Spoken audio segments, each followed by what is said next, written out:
He had only paid for the horse because no one else would. But now, as the rope tightened in his hand, the animal refused to take a step. Its eyes locked on the far edge of the field, not wandering, not confused, fixed, like it was waiting, or remembering. And for the first time, the farmer felt something he couldn't explain, like he had just brought home more than an old horse. By the time Caleb Harlan got the old horse home, the daylight had already thinned into that pale, dusty gold that made everything on the farm look older than it was. The pasture fence leaned in two places. The windmill near the well gave a tired creak each time the breeze shifted. Out beyond the barn, the west field lay flat and unused, its grass gone wild in patches, its gate hanging half open like a mouth that had forgotten how to close. Caleb climbed down from the truck without hurry. He was a broad-shouldered man, worn lean by work, the kind of man whose silence had deepened over the years instead of softening. He shut the trailer door behind him and rested one hand on the latch for a moment, listening. Inside, the horse did not stomp or rattle. It only stood there. That, more than anything, unsettled him. Most frightened animals made noise. They fought the walls. They announced their fear. But the old bay gelding he had paid too much and too little for all at once remained motionless, as if it had arrived with its own private understanding of where it was and what kind of place this might be. Caleb opened the trailer and stepped back. "Easy now," he said, not because he was especially gentle by nature, but because age had taught him that a quiet voice wasted less energy than a loud one.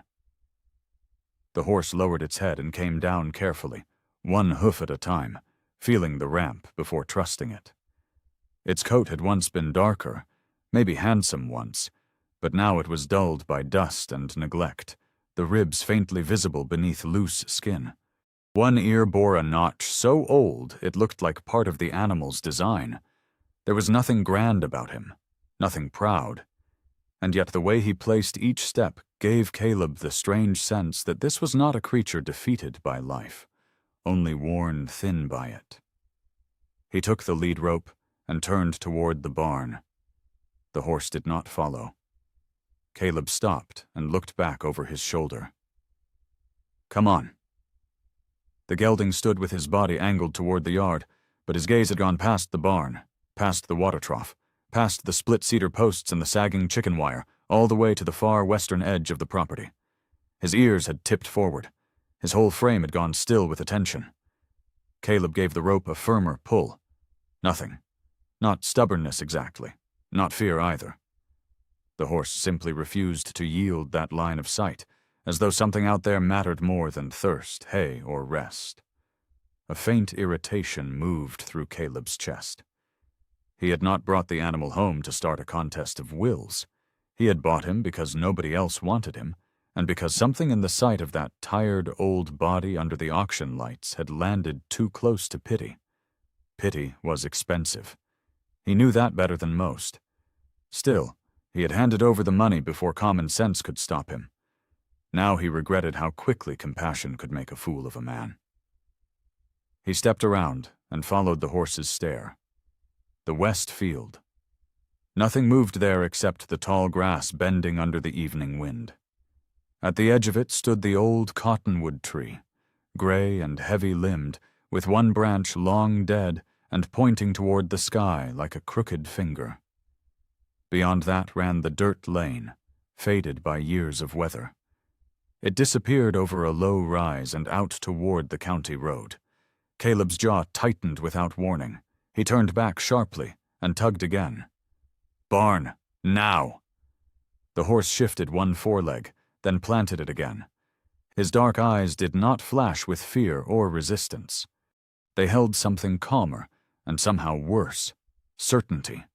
For a second, the old familiar pressure returned to Caleb's chest, that hard inward pull he had learned to ignore. Memory had a way of coming across the land before you invited it, sometimes in the shape of a sound, sometimes in the smell of rain on dry dirt, sometimes in a road you'd stopped looking at years ago because looking cost too much. He set his boots wider and drew a slow breath. The horse finally moved, not because he had won, Caleb thought, but because the animal had decided he'd looked long enough. Together they crossed the yard. The barn smelled of hay dust, leather, and old wood warmed all day by the sun. Swallows nested high in the rafters, chattering softly before settling down. Caleb led the gelding into an empty stall near the back, the one with the least draft. He filled a bucket and set it down. The horse drank, then stopped, lifting his head halfway through as if listening for something outside. "Nothing out there for you," Caleb muttered. But the words sounded false the moment they left him. He found an old curry comb, loosened dirt from the horse's coat, and discovered scars under the hairline, small, pale marks scattered along the shoulder and flank. Not fresh, not cruel enough to tell a clean story. Just the sort life left behind when it had been rough and unceremonious for too long. Caleb worked in silence, his hand steady, the horse standing patient under the touch. There was no affection in the moment. Not yet. But there was a kind of understanding beginning at the edges, something careful, unwelcome, and oddly human. When he finished, twilight had deepened. The sky beyond the barn door had gone lavender at the horizon, fading into a hard blue overhead. Caleb slid the stall latch into place and started toward the house, but halfway across the yard, he stopped.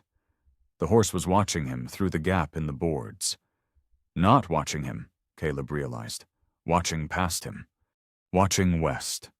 That night, long after the farm had gone quiet, Caleb stood at the bedroom window and saw the shape of the horse outside the barn, still as a shadow in the moonlight, facing the same distant stretch of land where his son had vanished from his life 6 years earlier.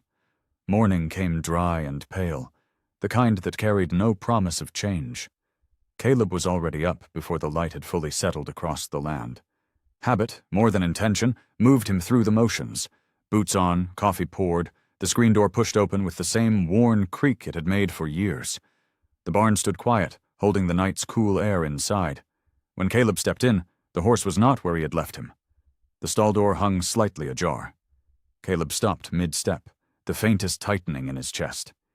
He hadn't forgotten to latch it. That much he knew. His eyes moved quickly across the shadows, searching, not for danger exactly, but for something out of place. A soft sound drew his attention. He followed it down the aisle, past empty stalls and old hooks that no longer held anything useful. Near the far corner, where the wood darkened with age and the boards creaked under less weight than they once had, he found the horse, standing in a stall that had not been used in years. Caleb didn't step inside right away. He remained at the threshold, one hand resting against the frame, as if crossing into that space required more than just movement. The stall still held the faint outline of its past, a rusted nail on the beam where something used to hang, a worn groove along the edge of the trough. Dust gathered thick in the corners, undisturbed, until now. The horse stood quietly, head lowered, not eating, not shifting. Just there. Caleb let out a slow breath. "That one's not yours." His voice sounded thinner than he intended. He reached for the lead rope, expecting resistance this time, or at least hesitation. But the horse allowed itself to be guided out without protest, stepping carefully as though it understood the boundaries Caleb was trying to restore. Back in the main aisle, Caleb shut the unused stall door with more force than necessary. The echo lingered. He led the horse outside and tied him to the post near the water trough. The morning sun had begun to warm the ground, pulling the scent of dry earth into the air. A few birds skimmed low over the pasture, their wings cutting quiet lines through the light.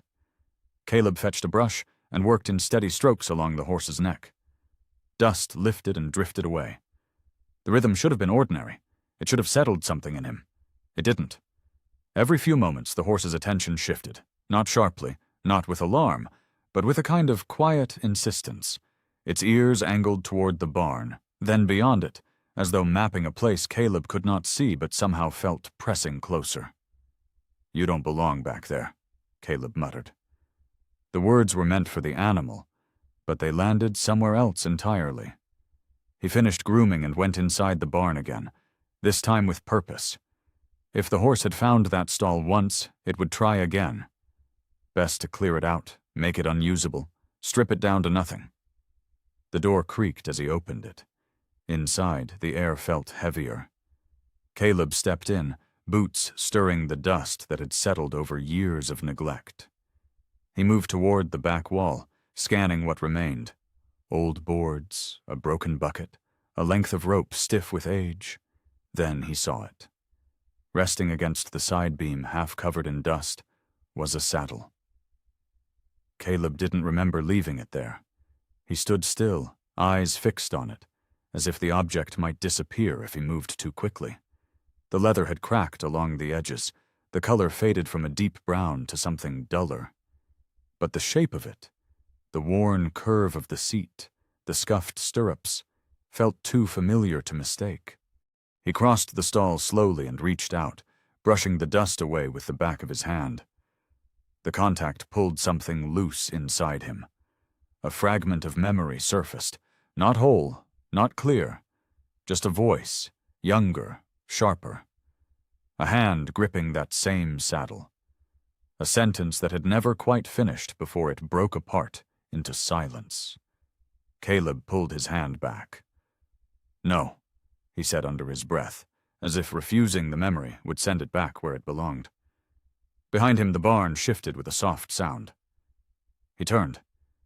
The horse stood at the entrance of the stall, untied. Caleb frowned. He was certain he had secured the rope. The gelding stepped inside without hesitation, stopping beside the saddle. It lowered its head slowly, not touching it, just hovering close, as though acknowledging something invisible. Caleb felt a strange, unwelcome tightness settle in his chest. "This doesn't mean anything," he said, louder now. The horse did not react. It only stood there, steady, patient, present in a way that made the silence feel heavier.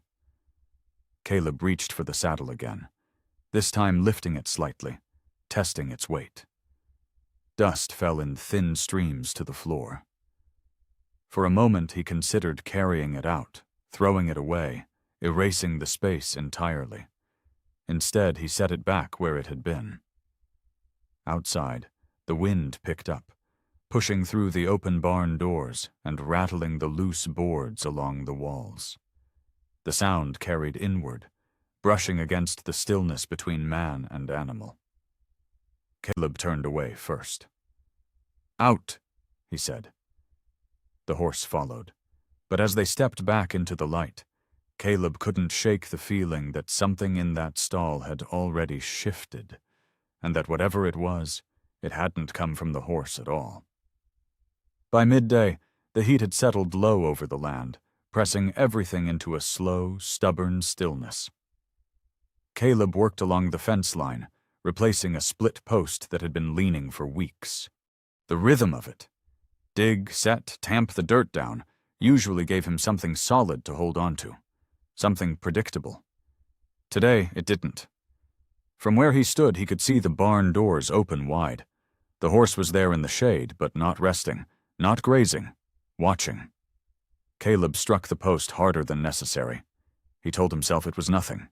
Just an animal settling into a new place, learning its boundaries. But something about the way it chose where to stand, where to look. It didn't feel like learning. It felt like remembering. He wiped the back of his wrist across his forehead and turned away from the barn, focusing on the stretch of land ahead. The west field lay quiet, the tall grass shifting in long, uneven waves. He hadn't walked that part of the property in years. There had been no reason to. Still wasn't, he told himself. A sudden sound broke through the heat, a faint metallic knock. Caleb straightened and looked back. The horse had moved. It wasn't near the trough anymore. It had drifted toward the side of the barn, near the old tack room. Its head was angled toward the wall, ears forward, as if listening to something just beyond it. Caleb's jaw tightened. He set the shovel aside and walked back across the yard, slower than before, but with purpose. The closer he got, the more he felt that same quiet resistance building, not from the horse, but from himself. "What now?" he muttered. The horse didn't move when he approached. It simply shifted its weight slightly, making space, as if inviting him closer. Caleb reached for the tack room door. It hadn't been opened in a long time. The wood stuck for a second before giving way with a low groan. Inside, the air was stale, thick with the smell of leather, dust, and time. Light filtered in through a narrow window, cutting a pale strip across the floor. Old tools hung along the wall, some rusted, some forgotten. Nothing unusual. Nothing that should have mattered. And yet Caleb felt that same tightening again, sharper now. He stepped inside. His boots stirred the dust with each step, leaving marks that felt too new against the untouched floor. He moved slowly, eyes scanning the shelves, the hooks, the corners where things had been left behind without ceremony. Then he noticed it. A small wooden box, tucked beneath a low bench. Caleb frowned. He didn't remember putting it there. He crouched, hesitated, then pulled it out. The lid creaked as he opened it. Inside were a few things, simple, worn, easy to overlook. A piece of rope, coiled neatly, a pair of old gloves, and beneath them, folded once, then again, a sheet of paper. Caleb froze. He didn't need to unfold it to know what it was. For a long moment he just stared at it, as if the act of recognition alone might be enough to send it back into the past where it belonged. Behind him the horse shifted, its hooves scraping lightly against the dirt outside the door. Caleb swallowed and reached in. His fingers brushed the edge of the paper, and just like that, something broke loose. A memory surfaced, but not cleanly. Voices overlapped. His own, louder than it should have been. Another voice trying to cut through, to explain something that never fully landed. The sound of something being dropped. A door left open. Footsteps that didn't come back. Caleb pulled his hand away, as if the paper had burned him. "No," he said again, sharper this time. He stood up too quickly, knocking the box against the side of the bench. The sound echoed louder than it should have in the small space. Outside, the horse didn't startle. It remained steady, waiting. Caleb stepped out into the sunlight, blinking hard, as if the brightness might clear whatever had just surfaced. He dragged a hand down his face, grounding himself in the heat, the dust, the ordinary weight of the day. "It doesn't mean anything," he said, though there was no one there to hear it. The horse lifted its head slightly, eyes on him, not searching, not expecting, just present. That unsettled him more than anything. Caleb moved past it, heading toward the house, needing distance, needing walls. But halfway across the yard, he slowed. The west field pulled at the edge of his vision. He stopped.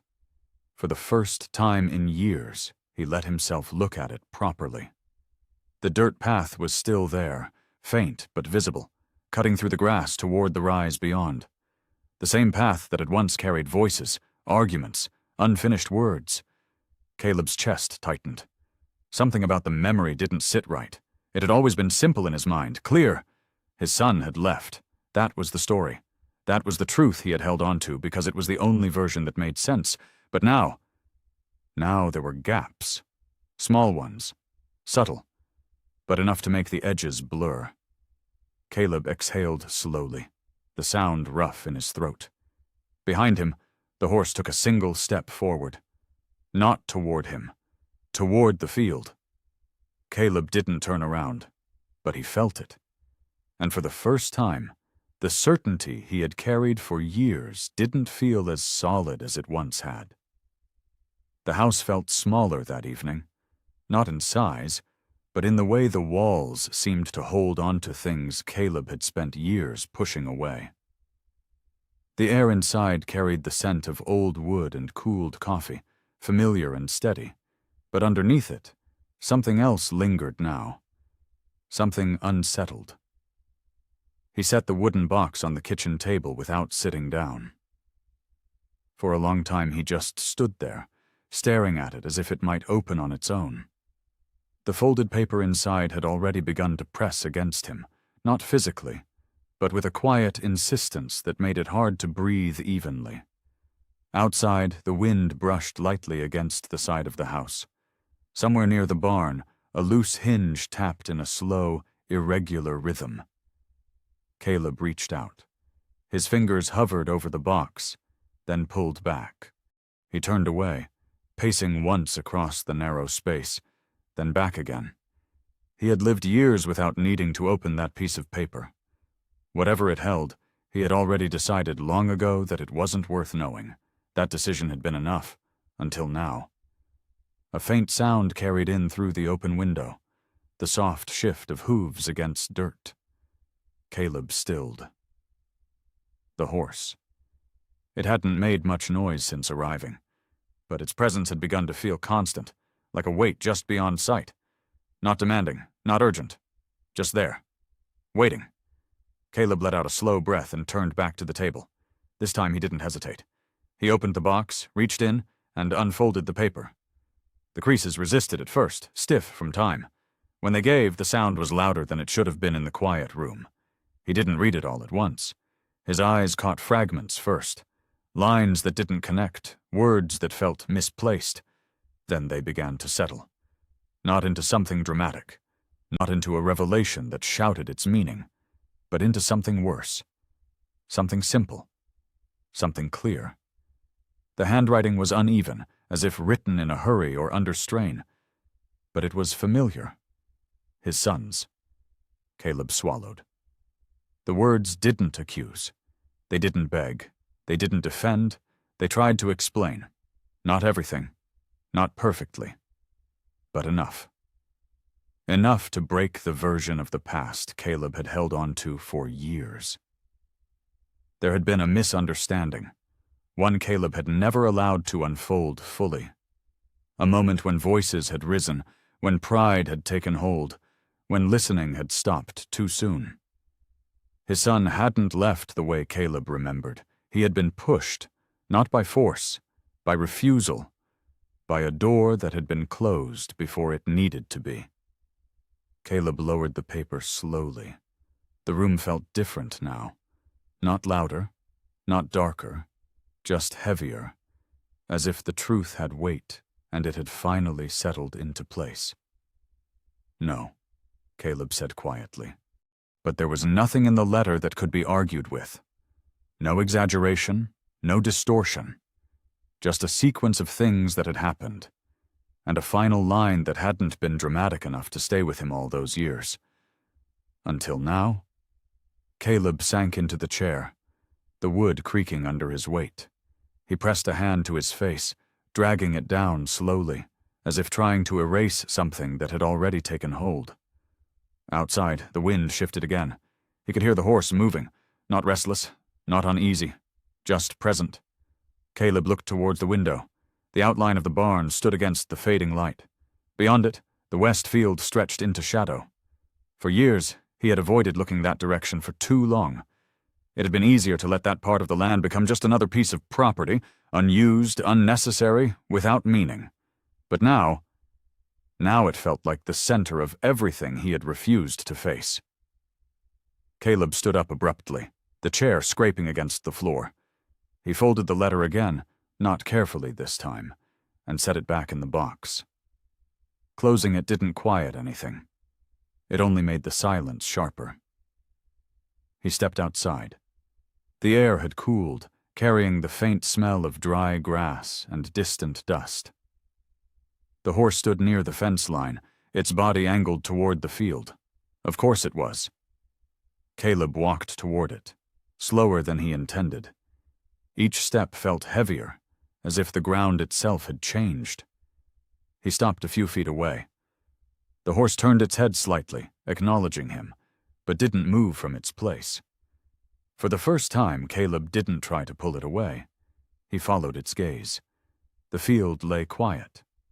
Nothing moved. Nothing called out. And yet Caleb felt something shift inside him, something that had been locked in place for years, now loosened in a way he couldn't undo. "You didn't leave," he said, the words barely carrying. They weren't meant for the horse. They weren't meant for anyone still standing. Caleb exhaled slowly, his shoulders lowering as if under a weight he had finally stopped resisting. The truth hadn't arrived with noise. It hadn't forced its way in. It had been waiting. And somehow, without understanding how, he knew the horse had brought him back to it. Not by leading him, not by showing him anything new, but by refusing to let him keep looking away. Caleb closed his eyes for a moment. When he opened them again, the field didn't look the same. Not because it had changed, because he had. The next morning did not bring clarity, it brought work. Caleb stepped outside, with the same habits guiding him, but something underneath had shifted. Quietly, permanently. The land hadn't changed. The fences still leaned. The wind still moved through the grass the same way it always had. But the way he stood in it felt different, as if he no longer belonged to the version of himself that had walked here before. The horse was already near the west side of the pasture. Of course it was. Caleb didn't call it back. Instead, he walked toward the old gate. The hinges groaned as he pushed it open, the sound dragging through the morning air like something long unused being forced into motion again. The path beyond it had nearly disappeared under weeds and uneven ground, but it was still there, faint, stubborn, waiting. He stepped through. Each footfall pressed the past closer, not in sudden flashes, but in steady, undeniable weight. The argument, the silence that followed, the certainty he had held on to, not because it was true, but because it was easier than admitting doubt. Behind him the horse followed, not hurried, not hesitant, just there. Caleb didn't turn to check. He didn't need to. The cottonwood tree stood ahead, its branches stretching wide, casting long shadows across the field. One limb, long dead, pointed upward at an angle that hadn't changed in years. Beneath it, the ground dipped slightly where the earth had settled unevenly. Caleb stopped there. For a moment he did nothing. No words, no movement, just breath. The kind that came slower when there was nothing left to avoid. He set his tools down beside him. Wire cutters, a small hammer, a coil of fencing he hadn't planned to use here. None of it mattered. Not really. But his hands needed something to do, even if the task itself had no clear purpose. He knelt and began clearing the ground. Dry grass gave way first, then packed dirt. The motion was simple, repetitive. Each handful pulled aside felt less like work and more like uncovering something that had never fully disappeared. The horse stepped closer, stopping just behind him. Caleb felt it, not as pressure, not as expectation, but as presence. He worked until the shape of the ground made more sense again, until the uneven dip revealed its outline, until the place itself stopped being just another patch of land and became something specific, something remembered. Caleb sat back on his heels. His hands were dirty, his breath uneven. For years he had carried a story that allowed him to keep standing exactly where he was, that allowed him to believe that nothing here needed to be revisited. Now, sitting in the middle of it, that story had nowhere left to stand. "I should have listened," he said quietly. The words didn't travel far. They didn't need to. The horse shifted its weight slightly, lowering its head. Not to the ground, not to him, but just enough to break the line of distance between them. Caleb reached out. His hand rested against the horse's neck, fingers pressing lightly into the coarse hair. It wasn't a gesture of affection. Not entirely. It was steadier than that, more deliberate, a kind of acknowledgement. "You didn't bring me here," he added after a moment, his voice rougher now. "You just didn't let me stay away." The wind moved through the field, softer this time. Caleb stayed there longer than he expected, long enough for the sun to rise higher, for the shadows to shorten, for the land to look less like a memory and more like something he still belonged to. Eventually he stood. There was nothing to fix, not in the way he would have preferred, no conversation waiting, no answer coming back. But something had shifted in how he carried it. He gathered his tools, though he didn't use them, and turned back towards the house. The path felt clearer now, not because it had changed, but because he no longer avoided where it led. The horse walked beside him, not ahead, not behind, even. When they reached the gate, Caleb paused. He looked back once, not to check, not to confirm, but simply because he could now. The field held steady in the morning light. Nothing moved, nothing needed to. Caleb closed the gate gently this time. Later that afternoon, he returned to the barn and brought out the old saddle. He didn't clean it completely. He didn't try to restore it. He only brushed off enough dust to recognize it for what it had been. He set it across the horse's back, not tightening the straps, not preparing for a ride, just placing it there. The horse stood still. Caleb stepped back, taking in the sight without rushing to understand it. Some things didn't need to be explained to be real. As the day stretched into evening, he led the horse once more toward the west field. This time, there was no resistance, no pulling, no hesitation. They stopped beneath the cottonwood tree. Caleb rested his hand again against the horse's neck, the gesture easier now. The light softened around them, and for the first time in years, when the memory returned, Caleb didn't turn away from it. He let it stay. Sometimes what we call truth is only the version that hurts us less, and sometimes it takes something unexpected to lead us back to what we avoided for years. If this story stayed with you, share your thoughts below, and stay with us for more stories that remind us what really matters. If this story meant something to you, share your thoughts below, and don't forget to like and subscribe to Horse Heart Healing for more stories like this.